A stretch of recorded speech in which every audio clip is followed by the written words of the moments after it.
Is it possible to marry someone and not really know them? This story shows that it absolutely is. Today's case is about love, loss, and the lengths to which some people will go to hide their actions and lies. Neil Entwistle was born on September 18, 1978, in England. He and his brother were raised in a working-class family. Their father worked in a mine and was also a local politician, while their mother took care of the home and worked part-time as a school cook to support the family budget. As Neil grew up, he felt a bit ashamed of his background because he achieved outstanding academic results and was the first in his family to pursue higher education. He dreamed of joining a higher social class in the future. He began studying at the University of York, where he chose electronic engineering combined with business management. It was during his studies in 1999 that Neil met Rachel, who was from the United States.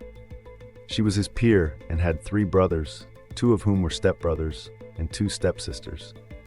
Her father had died when she was still a child, and her mother remarried, creating a blended family. As a teenager, Rachel had many passions and ideas about her future.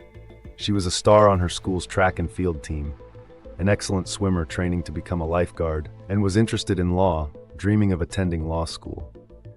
Eventually, she decided to study English literature and went to York on a student exchange program, where she met Neil. The two were initially drawn together by their shared love of sports. Both joined the university's rowing team. Interestingly, it was the men's team, but Rachel was so skilled in the sport that the students had no objections to her joining them. She brought a lot of positive energy to the team. Her personality was a breath of fresh air, and the entire men's team enjoyed her company. Neil, who was more reserved and calm, also appreciated her presence. Despite their different temperaments, something drew them to each other, and soon they became a couple. Neil didn't hide the fact that he took the relationship very seriously. He often introduced Rachel as the woman he intended to spend the rest of his life with. Rachel was also enchanted by him. She appreciated that Neil was very polite, always opened doors for her, kept his promises, and openly adored her. Time passed quickly, and the foreign exchange program came to an end. In the summer of 2000, Rachel had to return to America to complete her final year of studies. The separation made her realize how much she missed her English boyfriend. She confessed to her friends that she had likely found the love of her life and was sure she wanted to return to him. And so she did. The bond between Rachel and Neil was strong enough to survive the distance.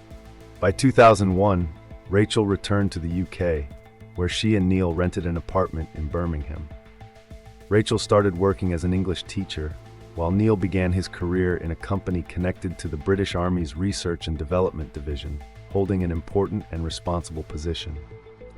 The couple was very happy together.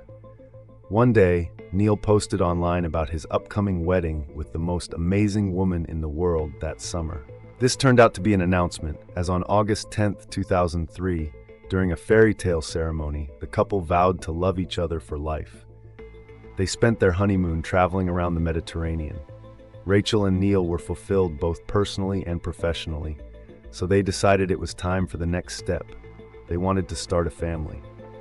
Just a year after the wedding, Rachel became pregnant. In April 2005, their dream came true when their daughter Lillian was born. The proud father even created a special website to post family photos for their loved ones in America, including the grandparents who wanted to see their granddaughter as often as possible. The site was filled with portraits of a happy family.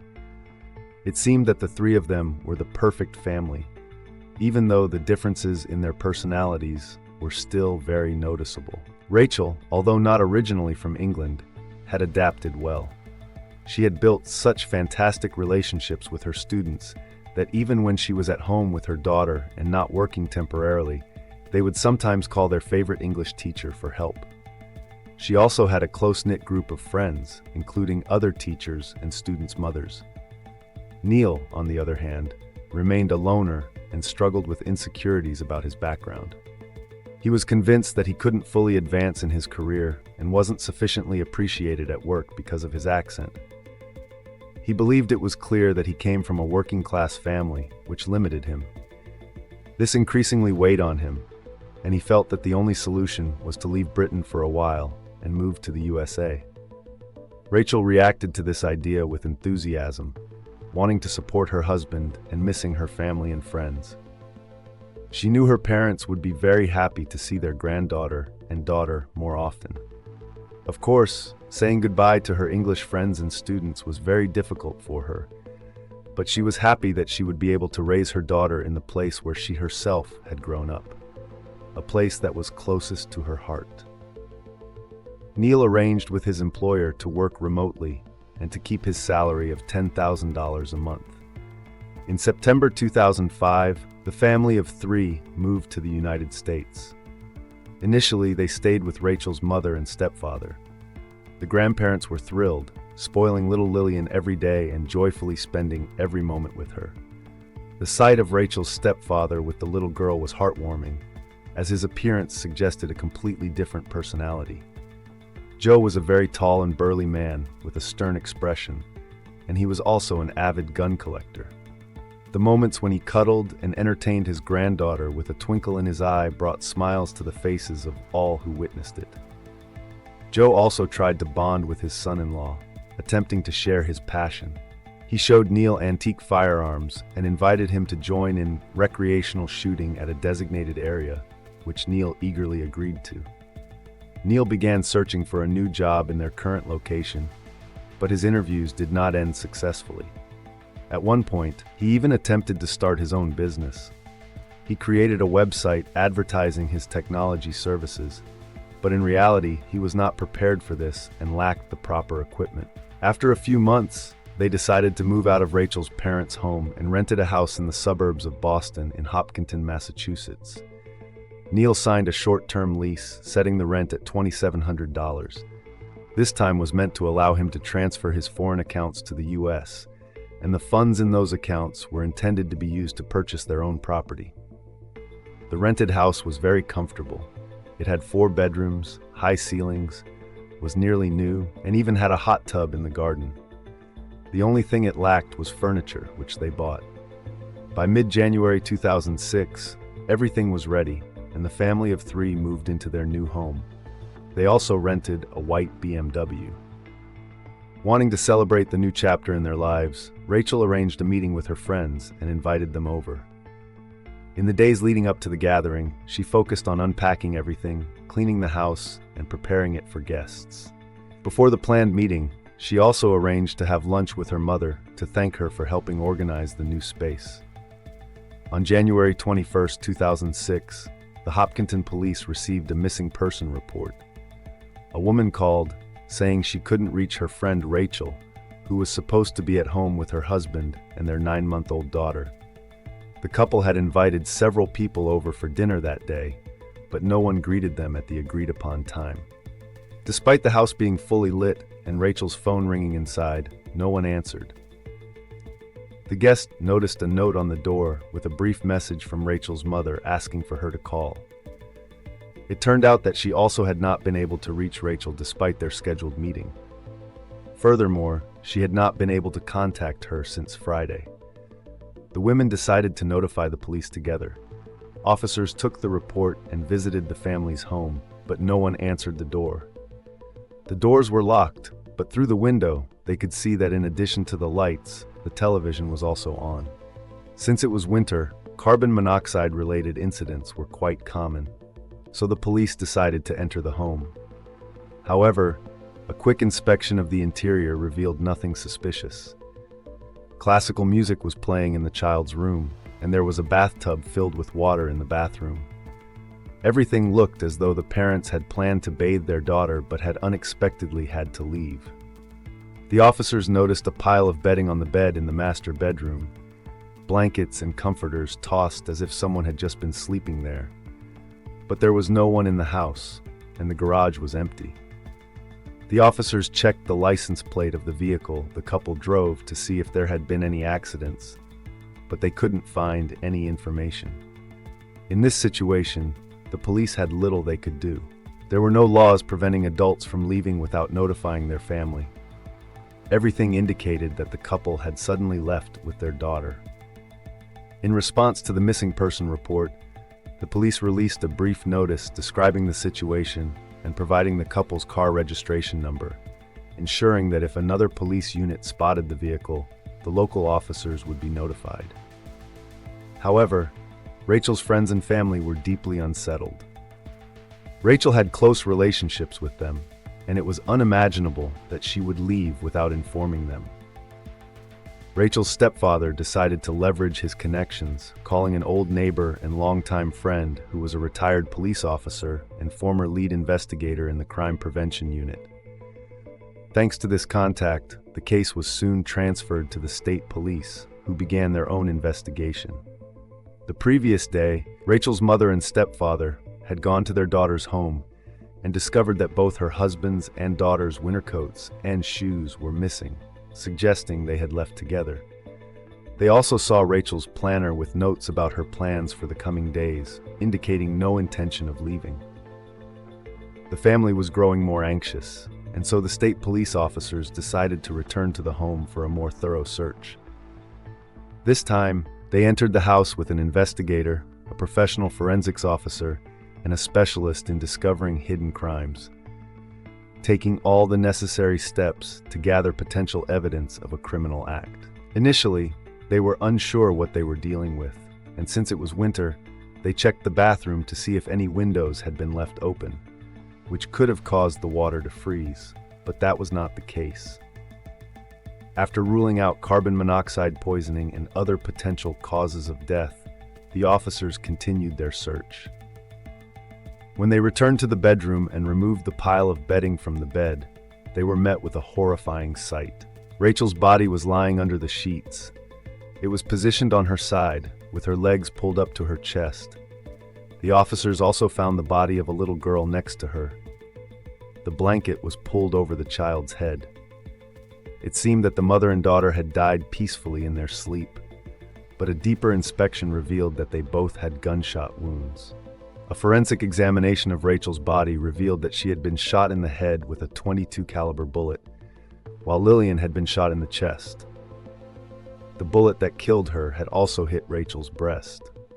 Rachel had defensive wounds on her hand, indicating that she had tried to shield her daughter from the shot. Despite the extensive search, no shell casings were found at the scene. Detectives initially assumed that the family of three had fallen victim to a murder-suicide. After all, many cases begin with such a suspicion, but the police could not find a firearm at the scene. Rachel had recently mentioned that she wasn't sleeping well and that she was upset by her daughter's restless nights, so a sudden break-in seemed possible.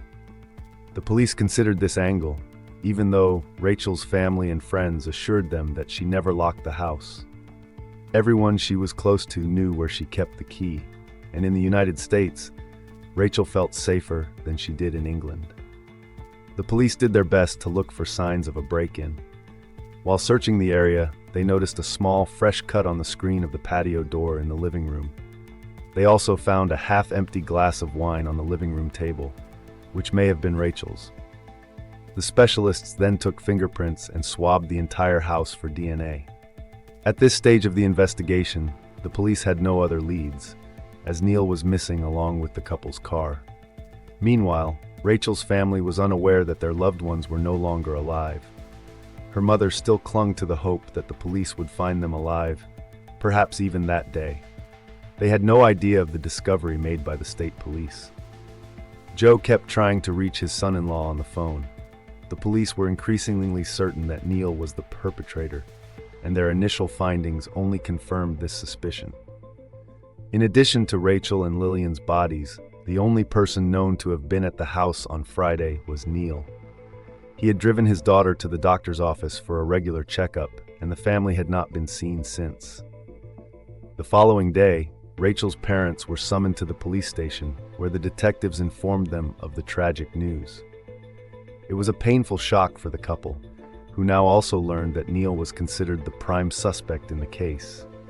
Their only hope of finding him lay with the FBI, who took on the task of locating him. Neil was not answering his cell phone, but the authorities knew that his passport was likely still in his possession. Rachel's family had noticed that all their documents were still in the house except for Neil's, and although it was Saturday, they couldn't buy tickets for the whole weekend because Monday was Martin Luther King Day in the United States, so the banks were closed. Joe was determined to find out where Neil had gone. Meanwhile, the investigation continued, and the FBI was working on the assumption that Neil was still in the country. While it was possible that Neil had driven the couple's car to another city and then switched vehicles, the police discovered that he had already left the country. As the investigation progressed, they learned that Neil had driven to the Boston airport and boarded a flight to England. Although his car had been found abandoned in the parking lot, Neil had not bought a plane ticket until he arrived at the airport, just before boarding. He had paid $600 in cash for the one-way ticket to London, which indicated that his escape had been meticulously planned. The local police were now responsible for finding Neil and convincing him to return to the United States for a trial. Their task was not easy, as he had fled to his parents' home in a quiet part of Worksop, England. His parents, who had no idea what their son had done, welcomed him with open arms. It wasn't until the police arrived at their doorstep that they learned the truth. When the officers asked Neil to return to the United States voluntarily, he refused, so they had to arrange for his extradition. Despite their efforts, the authorities did not arrest Neil immediately. They gave him a chance to turn himself in, but when it became clear that he was unwilling to do so, the British police arrested him in February 2006 with the consent of the US authorities.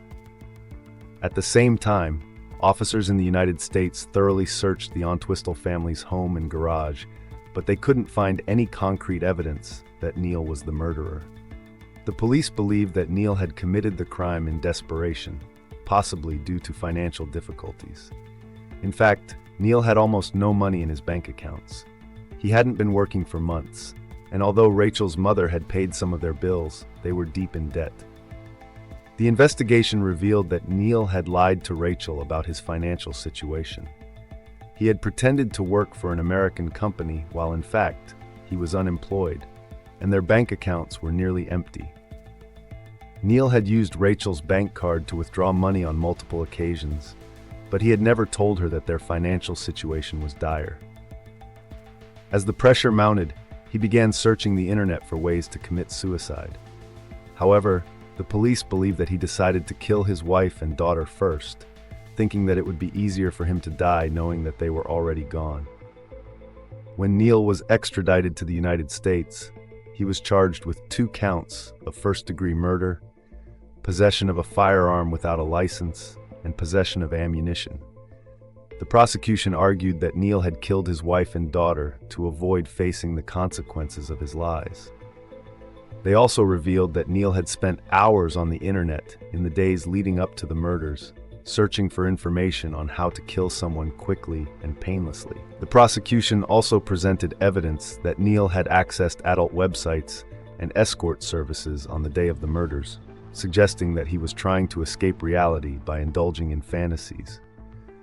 During the trial, Neil's defense team argued that Rachel had been the one to kill their daughter, and that Neil had found their bodies when he returned home from an errand. They claimed that Rachel had been suffering from postpartum depression and had become increasingly unstable in the weeks leading up to the murders. However, the prosecution countered this argument by pointing out that there was no evidence to support the claim that Rachel was depressed. Her friends and family testified that she was a devoted mother who loved her daughter more than anything, and that she had been looking forward to the future. The jury ultimately found Neil Entwistle guilty of all charges, and he was sentenced to life in prison without the possibility of parole.